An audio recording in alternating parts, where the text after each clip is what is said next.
నా బొమ్మ.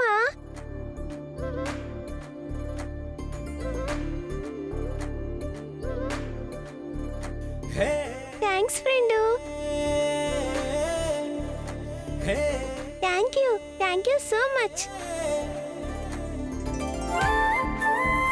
ఖుషి, ఈ బొమ్మని జాగ్రత్తగా దాచుకో. వెళ్ళు. అలాగే ఫ్రెండు.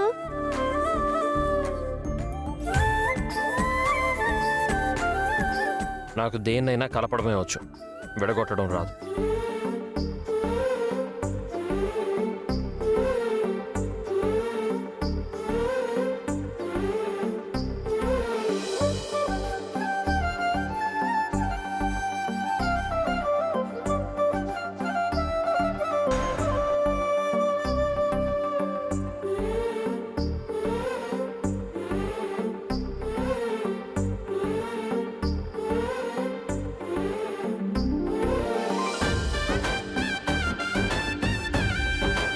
జాను, అమ్మా, బాబుతో మాట్లాడావా అమ్మా? ఏం నిర్ణయం తీసుకున్నావు?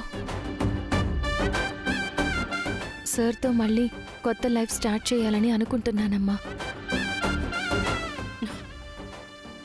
మంచి నిర్ణయం తీసుకున్నావమ్మా. మీ నాన్న వింటే ఎంత సంబరపడిపోతాడో. మావయ్య లేరు కదా, మేము బయలుదేరతాం అత్తయ్య. అదిగో నాన్న వచ్చేసారు. నాతో పాటు మీ పెళ్లి జరిపించిన పంతులు గారిని కూడా తీసుకొచ్చానమ్మా.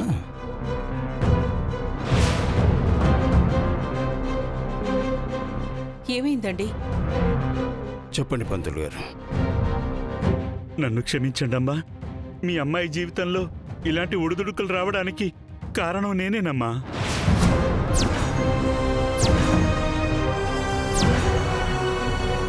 ఆ రోజు మంచి రోజు కాకపోయినా, పెళ్లికి సుముహూర్తం లేకపోయినా, మీతో సుముహూర్తం ఉందని చెప్పి రాహుకాలంలో వీళ్ళకి పెళ్లి జరిపించాను.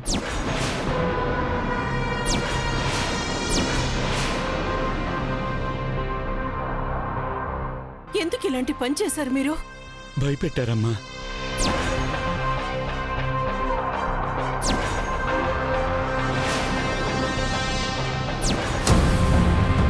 మీ అల్లుడికి అర్జెంటుగా పెళ్లి జరిగిపోవాలి, లేదంటే చంపేస్తానని బెదిరిస్తే భయపడిపోయి పెట్టుడు ముహూర్తంలో పెళ్లి చేసి మీ కుటుంబానికి తీరని అన్యాయం చేశానమ్మా. తీరని అన్యాయం చేశాను.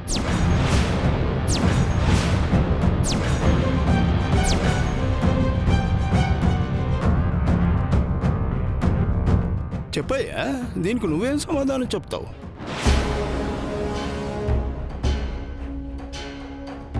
దేవుడు వరం ఇచ్చిన పూజారి కరుణించలేదని ఈయనిప్పుడే రావాలా? ఇలా నువ్వు తప్పుల మీద తప్పులు చేస్తూ పోతుంటే మేము ఎలా భరించగలం? నిజమే మావయ్య, నేను ఆ రోజు చాలా పెద్ద తప్పు చేశాను. బహుశా ఆ తప్పు చేసినందుకేనేమో ఆ దేవుడు నాకు జానుని దూరం చేయాలనుకున్నాడు.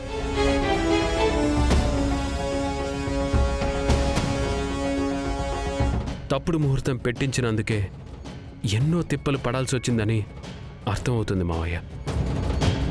అందుకే తప్పులు మళ్ళీ చేయకూడదని, నా వల్ల మళ్ళీ ఎవరు ఇబ్బంది పడకూడదనే నన్ను నేను మార్చుకుంటున్నాను.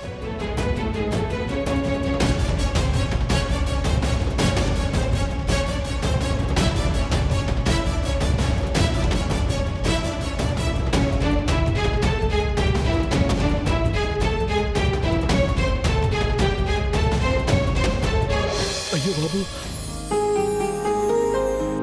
పంతులు గారు, నన్ను క్షమించండి. లేనాయనా లే. మీరు నన్ను క్షమించానని చెప్తే తప్ప నేను లేవను. క్షమించానులే బాబు, లే. క్షమించానులే బాబు. పంతులు గారు, అమ్మా, జరిగిందేదో జరిగిపోయింది. ఇక నుంచి ఇద్దరూ ఒకరినొకరు అర్థం చేసుకొని ఆనందంగా ఉంటారన్న నమ్మకమైతే మాకుంది.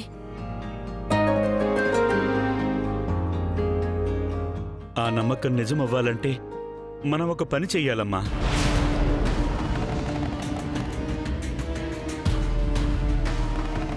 చేసిన తప్పుని సరిదిద్దుకోవాలి. జరిగిన అపచారానికి పరిహారంగా వీళ్ళకి మళ్ళీ పెళ్లి చేయాలి.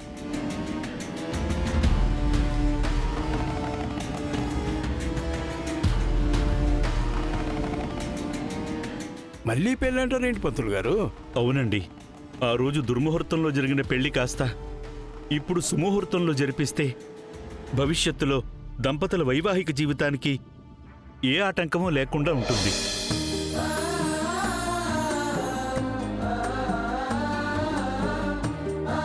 అయితే అలాగే చేద్దాం పంతులు గారు. వాళ్ళు బాగుండటం కంటే మాకు కావాల్సిందేముంది? నాకోకే. అమ్మా జాను, నువ్వు ఎలాంటి నిర్ణయం తీసుకున్నా మాకు ఎటువంటి అభ్యంతరం లేదమ్మా.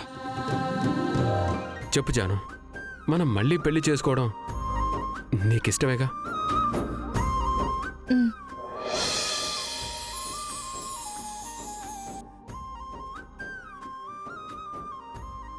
కానీ ఒక్క కండిషన్. కండిషనా? పెళ్ళయ్యాక నేను మళ్ళీ ఆ ఇంటికి రావడం కాదు, మీరే మా ఇంటికి వచ్చేయాలి. మనిద్దరం ఇక్కడే ఉండిపోవాలి.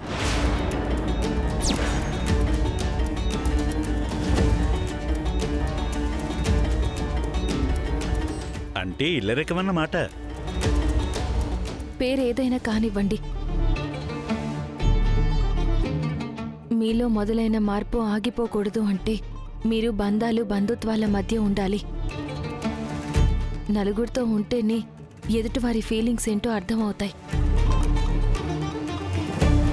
అందరిలో ఉన్నప్పుడే అనుబంధాల విలువేంటో తెలుస్తుంది.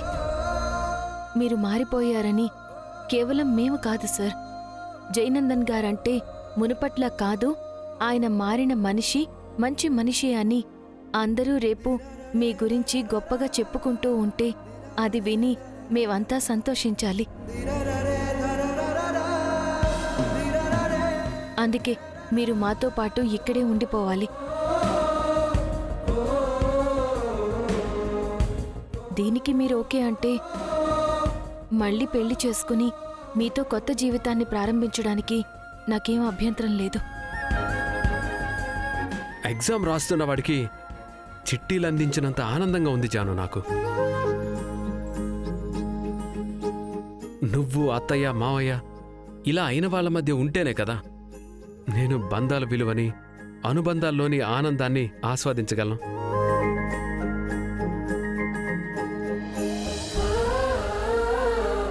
జాను కోరుకున్నట్టు నేను ఈ ఇంట్లోనే ఉంటాను. శుభం.